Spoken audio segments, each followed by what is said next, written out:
ceritakan sama teman-teman tentang perjuangan salah satu pahlawan kita, yaitu I Gusti Ngurah Rai. Dan aku juga mau ngenalin ke teman-teman tentang nilai-nilai bela negara yang wajib kita terapkan di era sekarang. Yuk disimak videonya sampai selesai ya.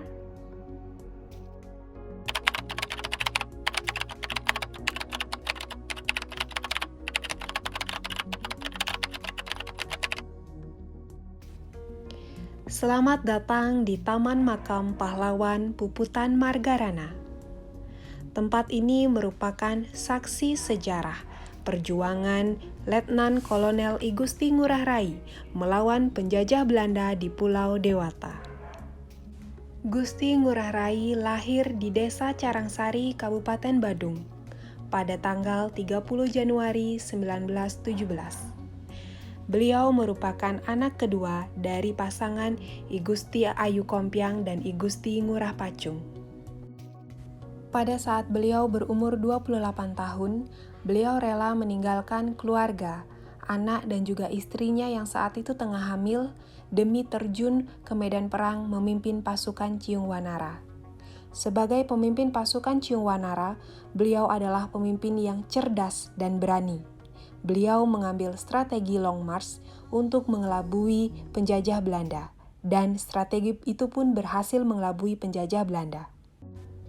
Pahlawan Gusti Ngurah Rai seringkali dikirimi surat oleh penjajah Belanda untuk tujuan diajak berunding agar berdamai dan membentuk negara Indonesia Timur. Tapi, pahlawan I Gusti Ngurah Rai menolak dan berusaha menggagalkan upaya Belanda untuk membentuk negara Indonesia Timur. Pada saat perang dengan teknik strategi Long March, pasukan Ciung Wanara berhasil mengalahkan beberapa tentara Belanda, namun pada puncak perang yaitu 20 November 1946, pasukan Ciung Wanara kalah melawan penjajah Belanda. Sehingga di tempat inilah disemayamkan dan dikenang pahlawan I Gusti Ngurah Rai beserta pasukan Ciung Wanara yang gugur dalam medan perang. Oke teman-teman, setelah kita menonton video perjuangan pahlawan I Gusti Ngurah Rai, sekarang aku akan ajak teman-teman untuk mengenali nilai-nilai bela negara yang bisa kita terapkan di kehidupan kita saat ini. Yuk simak selanjutnya.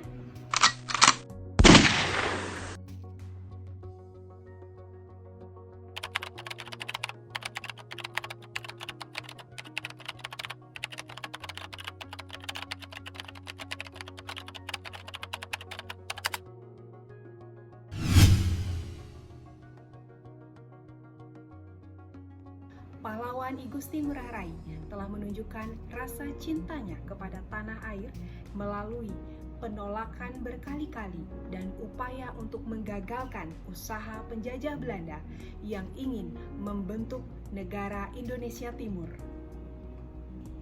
Lalu dengan cara apa kita menunjukkan kita cinta terhadap tanah air Indonesia? Banyak sekali hal sederhana yang bisa kita lakukan. Yang pertama, kita menjaga lingkungan sekitar kita. Kenapa demikian? Kita jaga lingkungan kita agar tetap bersih. Kita jangan pernah merusak hutan, jangan merusak flora dan fauna yang ada di Indonesia. Itu sudah menunjukkan bahwa kita cinta negara kita, Indonesia. Agar Indonesia senantiasa ada, bangsanya tetap maju, kita gunakan karya-karya yang merupakan karya anak bangsa. Jangan pernah malu menggunakan produk dalam negeri. Jangan kebalik loh ya, malu menggunakan produk dalam negeri, tapi bangga pamer sana-sini menggunakan produk luar negeri. Jangan sampai keliru teman-teman. Kemudian, yang paling penting untuk menunjukkan rasa cinta kita kepada tanah air adalah dengan cara mengenali wilayah-wilayah Indonesia dengan tanpa ada rasa fanatisme di dalam hati. Apalagi sampai di action ya, jangan pernah.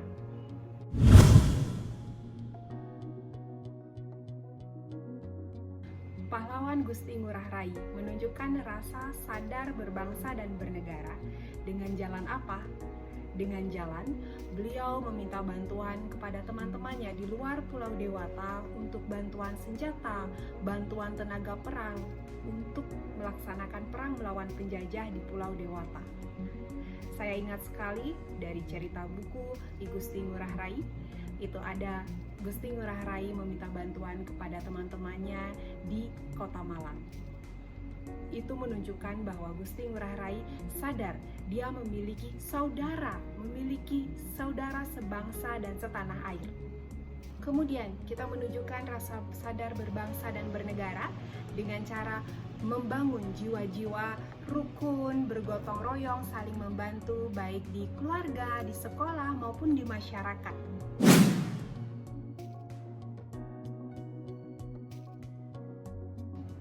Pahlawan I Gusti Ngurah Rai menunjukkan rasa setianya kepada Pancasila sebagai ideologi negara, yaitu dengan cara menolak setiap ajakan Belanda untuk merundingkan, berdamai untuk membentuk negara Indonesia Timur.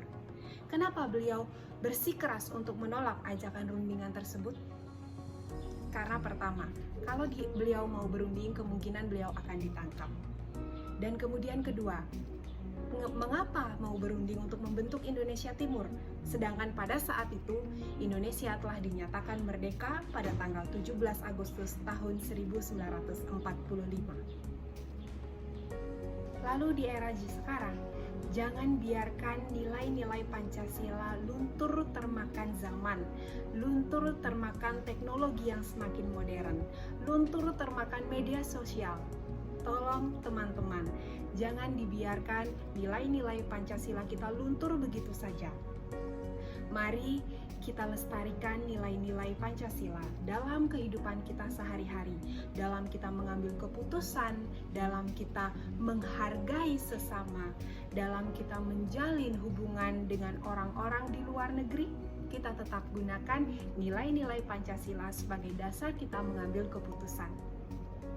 Lalu di era sekarang, jangan biarkan nilai-nilai Pancasila.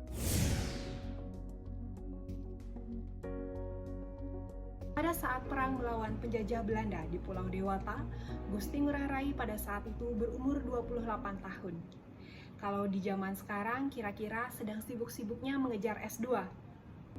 Dan pada saat itu juga Gusti Ngurah Rai memiliki istri yang amat sangat cantik. Beliau juga memiliki 1 orang anak, dan pada saat itu istrinya tengah mengandung. Namun, beliau rela menggunakan waktunya untuk memperjuangkan kemerdekaan Republik Indonesia, untuk mengusir penjajah dari Pulau Dewata dari Negara Kesatuan Republik Indonesia. Pada saat perang melawan penjajah Belanda di Pulau Dewata, Gusti Ngurah Rai pada saat kita bisa mencontoh sikap rela berkorban dari pahlawan I Gusti Ngurah Rai. Di era saat ini, kita bisa menerapkan dengan cara menolong sesama tanpa memperhatikan latar belakang.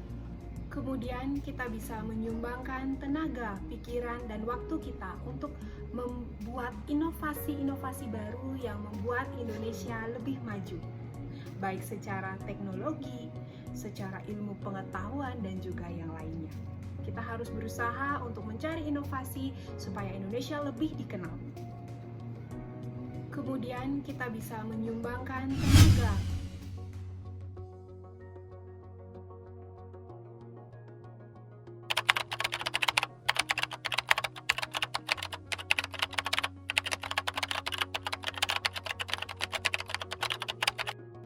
Nah, teman-teman, setelah menyimak nilai-nilai bela negara, sudah menyadari bukan?